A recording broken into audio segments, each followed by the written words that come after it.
स्वागत है दोस्तों आप सभी का आप यूट्यूब चैनल एग्ज़ाम पैरा पर। मैं डीआरएक्स रॉबिन सिंह फार्मासिस्ट आपके लिए लेकर के आया हूँ डीएसएसबी एग्ज़ाम जो 2015 में हुआ था फार्मासिस्ट का क्वेश्चन पेपर, और ये इसका पार्ट 4 है। और ये जो हमारा डीएसएसबी का 2015 का पेपर है ये यहीं से कंप्लीट हो जाएगा। इसमें टोटल 60 क्वेश्चन हैं टेक्निकल जो आपके काम के हैं और जो अति महत्वपूर्ण है आपके आगामी जो फार्मासिस्ट के एग्ज़ाम लगे हुए हैं 2021 में या जो 2022 में भी एग्ज़ाम होंगे उनके लिए आपके लिए इम्पॉर्टेंट क्वेश्चन है, ठीक है। और जो हमारा 14 फरवरी को अभी हाल में एक एग्ज़ाम लगा हुआ है फार्मासिस्ट का, उसके लिए भी ये इम्पॉर्टेंट क्वेश्चन है। तो पढ़ेंगे हम लोग आज के अपने सेशन पे। और हमारा पहला क्वेश्चन स्टार्ट होगा जाकर के, the therapeutic response to anti depressant drug is usually over a period of. देखिए आपसे पूछा जा रहा है कि जो थेरापुटिक रिस्पांस होता है मतलब जो मेडिसिन का रिस्पांस होता है anti depressant drug, suppose that किसी को डिप्रेशन हो गया, आपने उसको एंटी डिप्रेसेंट ड्रग दी, तो उस एंटी डिप्रेसेंट ड्रग का जो रिस्पांस मिलेगा आपको कितने टाइम में मिलेगा। तब आप आंसर करेंगे 2 to 3 वीक्स, यानी 2 से 3 सप्ताह लग जाएंगे आपको थेरापुटिक रिस्पांस मिलने में एंटी डिप्रेसेंट ड्रग के, ठीक है। और तो दूसरा हमारा जो क्वेश्चन है वो क्या कह रहा है, crack is the derivative of. आपको बताना है कि क्रैक किसका डेरिवेटिव होता है। Crack is the derivative of, important question है। आप बताएंगे कोकेन, कोकेन का डेरिवेटिव होता है क्रैक, ठीक है। Crack is the derivative of cocaine, ठीक है।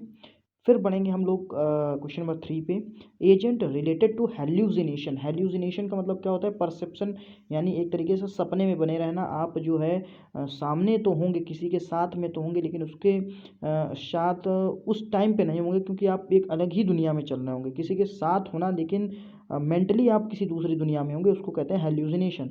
तो हेल्यूसिनेशन को ट्रीट करने के लिए क्या देंगे, एलएसडी। एलएसडी का फुल फॉर्म लाइसर्जिक डाइथाइलेमाइड, ठीक है। Diethylamide, lysergic diethylamide, LSD is a very important question, ये आ चुका है, ठीक है। एजेंट जो कि हेल्यूसिनेशन से रिलेटेड है, आप बताएंगे एलएसडी, ठीक है। लाइसर्जिक डाइथाइलेमाइड ये इसका फुल फॉर्म हो गया। क्वेश्चन नंबर 4 पे चलेंगे, agent is related to cannabis. देखिए कैनाबिस क्या होता है, ये होता है जाकर के आपका नार्कोटिक एंड साइकोट्रोपिक सब्सटेंस में आ जाता है। और इसका एक्ट कब आया था, 1985 में। इंपॉर्टेंट क्वेश्चन है आपके आगामी जो एग्ज़ाम हैं, मैं फिर से कहना चाहूँगा जो अभी 14 फरवरी का जो आपका एग्ज़ाम लगा है उसके लिए भी इंपॉर्टेंट क्वेश्चन है कि an agent is related to cannabis. Cannabis से कौन सा एजेंट रिलेटेड है, तो आप बताएंगे जाकर के हशीश। ये नार्कोटिक एंड साइकोट्रोपिक सब्सटेंस में आते हैं, ठीक है। क्वेश्चन नंबर 5 पे चलेंगे, indicate anaesthetic which is used IV. आपको बताना है ऐसा एनेस्थेटिक जिसको हम लोग आईवी इंजेक्ट करते हैं, तो आप बताएंगे प्रोपोफॉल। प्रोपोफॉल को हम लोग आईवी जो है इंजेक्ट कर देते हैं, आईवी का मतलब इंट्रावेनस।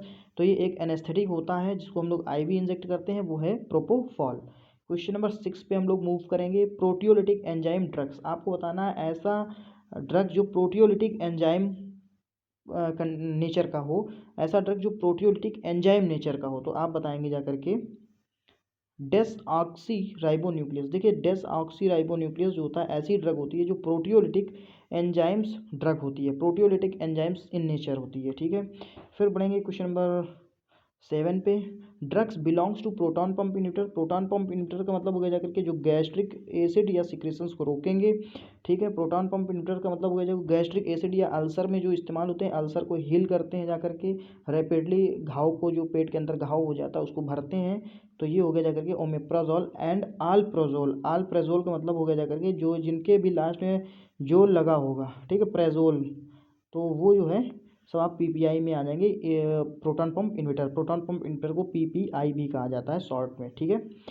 तो जैसे रेबिप्राजोल, ओमेप्राजोल, लेंसोप्राजोल है ना, तो ये सारे जो है प्रेजोल में आ जाएंगे। क्वेश्चन नंबर 8 पे चलेंगे, indicate the drug that causes metabolic alkalosis, ठीक है। एल्केलोसिस जो है मतलब जिसका मेटाबॉलिज्म होने पे वो एल्केलाइन नेचर में हो जाए, यानी एसिडिक और बेसिक, बेसिक को ही एल्केलाइन कह देते हैं, यानी क्षारीय जो है गुण प्रदर्शित करती है जाकर के। तो ऐसी ड्रग के बारे में बताइए। तो सोडियम बाइकार्बोनेट, देखिए सोडियम बाइकार्बोनेट आप लोगों ने पढ़ा होगा, ये जो है एक बेसिक ड्रग होती है जाकर के, जो मेटाबॉलिज्म इसका होगा तो ये एल्केलॉइसिस शो करेगी जाकर के, एल्केलिन इन नेचर हो जाएगा।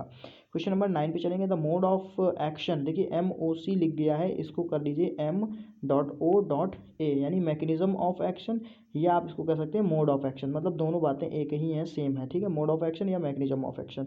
तो स्टिमुलेंट जो परगेटिव होते हैं उनका क्या एक्शन होता है, वो किस एक्शन पे काम करते हैं, ठीक है। परगेटिव मतलब एक तरीके से जो कि कैथारसिस होते हैं, कैथारटिक्स होते हैं, मतलब जो कि स्टूल सॉफ्टनर का मतलब रोल प्ले करेंगे। स्टूल सॉफ्टनर यानी स्टूल जो होता है उसको सॉफ्ट करेंगे और उसको एक्सक्रीट आउट करने में हेल्प करते हैं बॉडी से, ठीक है।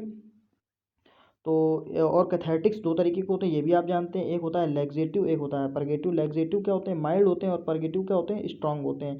यानी अगर लैक्सेटिव देंगे तो ये हल्के होते हैं, यानी हल्के डोज में आप देखिए, और परगेटिव उसी का डोज बढ़ा दीजिए तो परगेटिव हो गया, ठीक है। तो इंक्रीजिंग मोटिलिटी एंड सिक्रीशन, इनका जो मैकेनिज्म ऑफ एक्शन होता है किसका, परगेटिव का।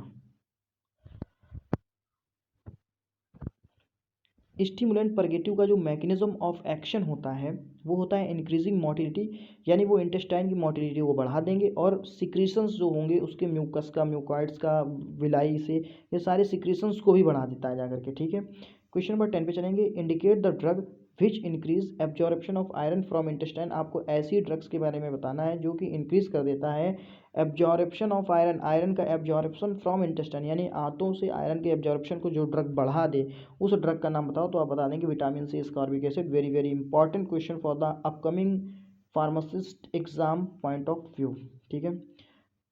विटामिन सी अगर आप पहले दे देते हैं किसी को, ठीक है, और साथ में आप आयरन की टैबलेट देते हैं या आयरन का सिरप देते हैं, तो आयरन का सिरप बेटर एब्जॉर्ब होगा जा करके एज़ कम्पेयर टू जब आप जो है विटामिन सी की टैबलेट नहीं देते हैं।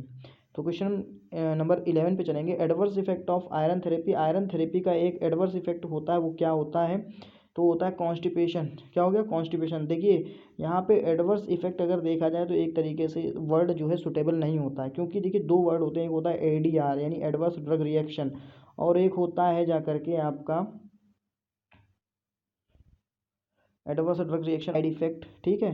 तो एडवर्स इफेक्ट और साइड इफेक्ट में देखिए साइड इफेक्ट क्या होता है, जिसको हम लोग जानते हैं, मतलब जब हम लोग किसी भी मेडिसिन का ट्रायल कर रहे होते हैं तो जो उसके हमें दुष्प्रभाव मिलते हैं उसको कहते हैं साइड इफेक्ट। मतलब जो हम प्रभाव जानते हैं कि इस दवा को लेने से हमें ये जो है एक इसका प्रतिकूल प्रभाव मिलेगा, ट्रायल के दौरान ही हम लोग जान जाते हैं, ठीक है। और एडवर्स ड्रग रिएक्शन क्या होता है, ये ट्रायल के दौरान हमें नहीं देखने के लिए मिलता है, ये 5-10 साल के बाद, या हो सकता है वेरियस टाइप्स ऑफ पेशेंट, मतलब जो different different types of patient हैं उनमें हो सकता है कि किसी की बॉडी को सूट ना करे, तो उसकी बॉडी की अगर हम लोग पॉइंट ऑफ व्यू से देखेंगे, उसकी बॉडी के अकॉर्डिंग देखेंगे, तो हो सकता है वो एडवर्स ड्रग रिएक्शन शो कर जाए, यानी कोई एक नई डिजीज़ शो कर दे जो कि उस समय क्लिनिकल ट्रायल के टाइम पे नहीं शो करी थी, ठीक है। तो एडवर्स ड्रग रिएक्शन का मतलब होता है जो क्लिनिकल ट्रायल के टाइम पे ना शो करे, कोई नई जो डिजीज़ है वो जनरेट हो जाए। और साइड इफेक्ट का मतलब जो जो हम लोग जिनको जानते हैं कि हाँ अगर ये मेडिसिन ले रहे हैं तो इसका जो है इफेक्ट ये हो सकता है, बैड इफेक्ट, ठीक है। तो ये होता है एडवर्स इफेक्ट आपका। तो adverse effect of iron therapy क्या होता है, कॉन्स्टिपेशन, ठीक है, कॉन्स्टिपेशन। क्वेश्चन नंबर 12 पे चलेंगे। Pernicious anaemia is developed due to the deficiency of, देखिए आपसे पूछा जा रहा है कि परनीशियस एनीमिया क्यों डेवलप हो सकती है, आप बताएंगे सीधी सी बात है विटामिन B12 की कमी।